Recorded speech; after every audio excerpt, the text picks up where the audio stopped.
కార్యాలు గుర్తు చేసుకో, మనస గుండెలోన దాచుకో.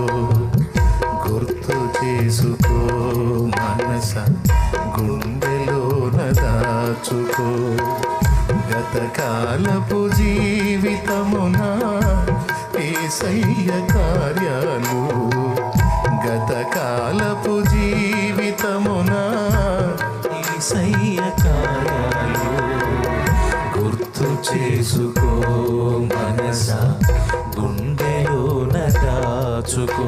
దేవునికి మహిమ. ఆ జ్ఞాపకాలు నేను మర్చిపోయి ప్రవర్తిస్తున్నప్పుడు నాకు ఎట్లా ఉంటుందో తెలుసా? నీళ్ళల్లో కొట్టుకుపోతున్న మనిషిలాగా ఉంటుంది నా ఫీలింగ్. అప్పుడు నా గతాన్ని నాకు గుర్తు చేసే నా సంబంధులు ఎవరన్నా ఆ గతాలను నాకు గుర్తు చేస్తే ఎంత బాగుండు. అప్పుడు నేను నీళ్ళలో కొట్టుకుపోయేవాడికి ఏదన్నా ఒక ఆధారం అందించి ఒడ్డుకు లాగినట్టు అవుతుంది కదా అని ఎదురు చూస్తాను.